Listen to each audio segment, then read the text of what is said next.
सबको जय मसीह। आइए सुबह का वचन के लिए प्रार्थना करेंगे। प्रभु जी, हम धन्यवाद करते हैं एक और बार आपके चरणों में आने के लिए। परमेश्वर आपने सहायता किया, इसके लिए हम धन्यवाद करते हैं। प्रभु, आप महान और जीवित और दयालु है, और आप अनुग्रहकारी और सामर्थ्य और आश्चर्य कार्य करने वाला। प्रभु जी, आज सुबह काल आपने एक और नया दिन दिखाया, आपका वचन से सुनने के लिए जा रहा हूँ। प्रभु, आप मुझे मदद करें, अगुवाई करें और बात करें। आपके हाथ में सौंपता हूँ, यीशु मसीह के नाम से मांगते हैं, आमीन। सबको जय मसीह। मेरे भाई बहनों, आज परमेश्वर ने दिया हुआ एक सुंदर अवसर के लिए, सुंदर मौका के लिए मैं धन्यवाद करता हूं। और आज आइए परमेश्वर की महिमा के लिए हम वचन को देखेंगे। परमेश्वर का वचन को हम ध्यान से सुनेंगे। परमेश्वर का वचन रोमियो का किताब जो है तो 8 अध्याय और उसका 1 में लिखा है, अतः अब जो मसीह यीशु में है उन पर दंड की आज्ञा नहीं, क्योंकि वे शरीर के अनुसार नहीं वरन आत्मा के अनुसार चलते हैं। Praise the Lord, hallelujah.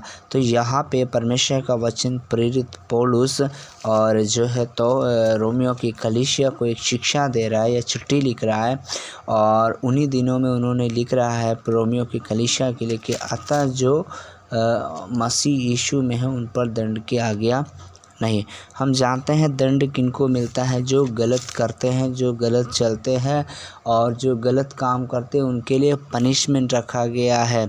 तो यहाँ पर सबसे बड़ी बात परमेश्वर का दास प्रेरित पौलुस पवित्र आत्मा के द्वारा हम सबसे ये बताने के लिए चाहते हैं आज सुबह का, अब जो यीशु में है उन पर दंड की आज्ञा नहीं।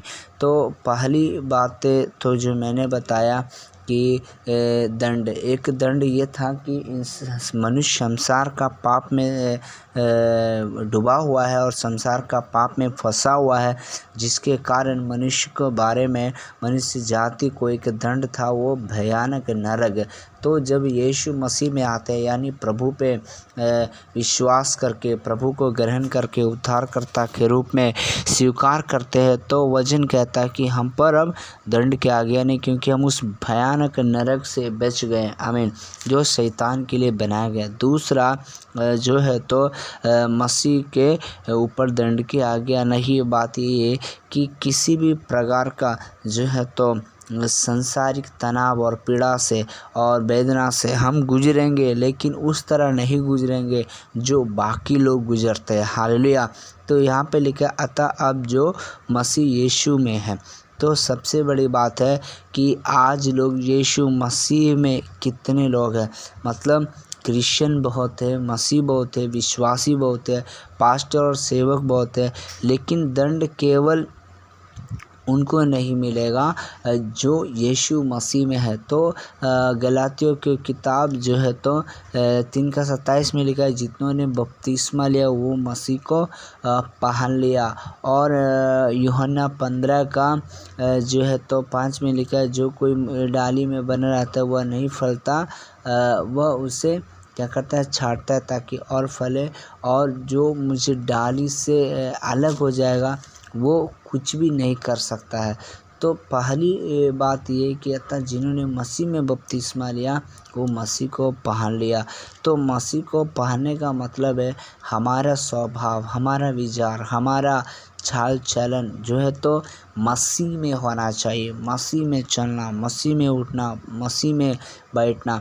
हम देखते हैं यीशु मसीह जो है तो गलत का जगह क्या क्या आवाज़ उठाए। कब गलत था, जब एक बार मंदिर में एक व्यक्ति क्या कर रहा है, जो है तो कबूतर और अलग अलग भेड़ और बहुत प्रकार का बिजनेस का काम हो रहा था। उस समय यीशु मसीह ने उन्हें डांटा और उन्हें भगाया, उन पे गुस्सा किया।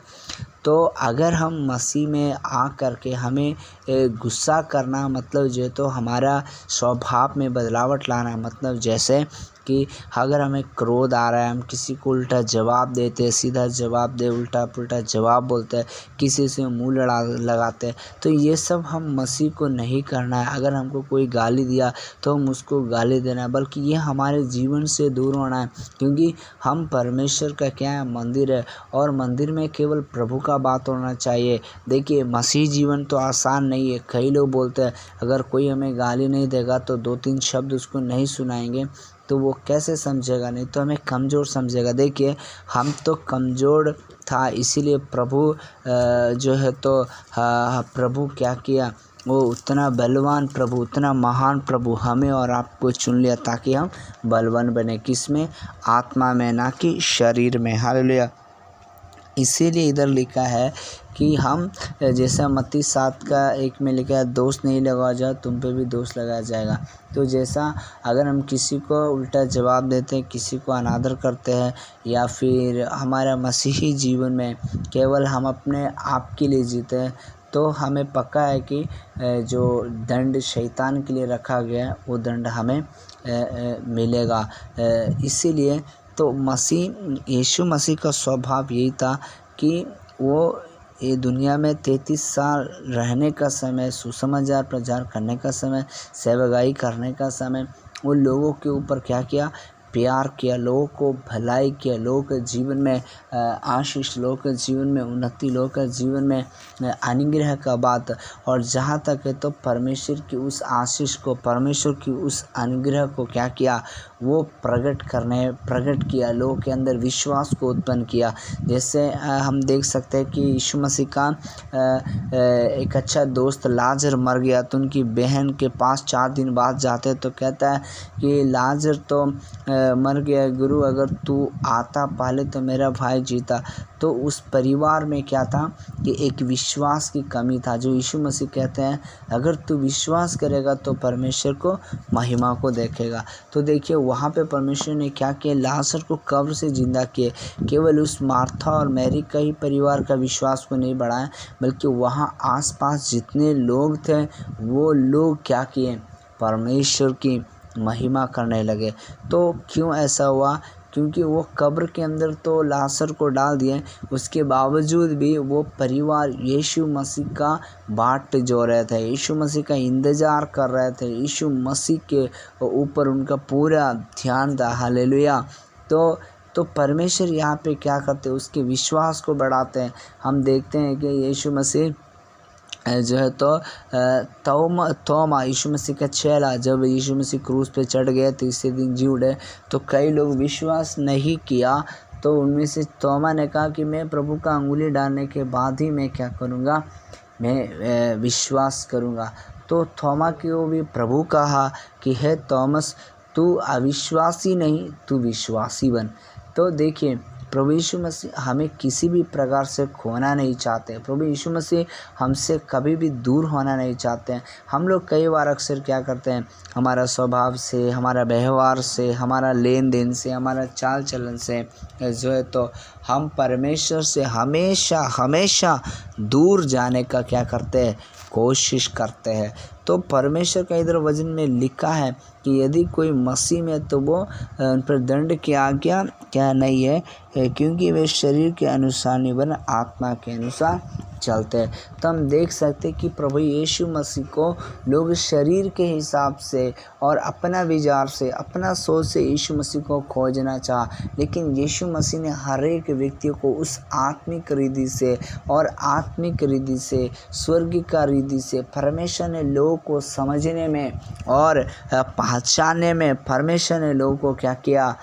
मदद किया। तो देखिए परमेश्वर हमें कभी नहीं छोड़ेंगे, कभी नहीं त्यागते। क्यों? क्योंकि वो चाहते हैं कि हम परमेश्वर को जानें, हम किसी बातों में कमज़ोर ना बने। इसीलिए आज हमें अपने आप को एक सच्चे मसीह, एक सच्चे विश्वासी कैसे होना चाहिए, हम मसीह में रहते हुए आज हमारा व्यवहार कैसा है, हमारा बातचीत कैसा है। मेरे प्रियो, अगर हम अपने आप को कहते हैं कि हम मसीह है तो हम झूठ है, लेकिन जब हम परमेश्वर की महिमा लोग को बीच में प्रकट करते हैं, परमेश्वर के अद्भुत आशीष को लोग के बीच में हमारे द्वारा प्रकट करते हैं, शायद वो हमारा व्यवहार होगा, शायद हमारा वो चाल चलन होगा, शायद हमारा कुछ समर्पण होगा। हम देखते हैं एक लड़का के पास जो है तो 2 रोटी और 5 मछली था, तो वहाँ पर परमेश्वर ने चमत्कार किया। कैसे? जब वो लड़का अपने उस ब्रेकफास्ट को, अपने नाश्ता को, अपना भोजन को क्या किया? दे दिया। किसके लिए? परमेश्वर के हाथ में दे दिया। वो शारीरिक रीति से कि हम प्रभु का वचन वहाँ पे प्रचार हो रहा है 2-3 दिन से कंटिन्यू, तो खाना मिलेगा नहीं मिलेगा सोच के वो शायद घर से लेकर आया होगा, उनके माता पिता भेज दिया होगा। दिया होगा, लेकिन फिर भी ये लड़का अपनी जीवन की परवाह ना करते हुए दूसरों के लिए परवाह करते हुए किसका हाथ में दिया? परमेश्वर के हाथ में दिया, और परमेश्वर ने उसे बढ़ाया, परमेश्वर ने उसे आशीष दिया। तो मुझे आपसे ये कहना है, मुझे आपको ये बोलना चाहता हूँ कि आज हमारे जीवन को ना परवाह करते हुए कि हमें लोग बेइज्जती करता है, लोग हमें छोटा समझता है, लोग हमें तुच्छ समझता है, लोग हमें डांटता है, बल्कि हम अपने आप को परमेश्वर के हाथों में देते हुए, समर्पण करते हुए हम विश्वास में आगे बढ़ें। परमेश्वर हमारे जीवन में बहुत ऐसे आशीष दें। सबको जय मसीह। मैं गॉड ब्लेस यू। और हम आपके लिए प्रार्थना और दुआ करेंगे। प्रभु जी, हम धन्यवाद करते हैं। हालेलुया। हमारे इस प्रचार को सुनने वाले तमाम भाई बहनों को आशीष कर, अनुग्रह कर, हर एक के जीवन में चोर चंगा कर, यीशु के नाम से आमीन आमीन। सबको जय मसीह। परमेश्वर आशीष दे।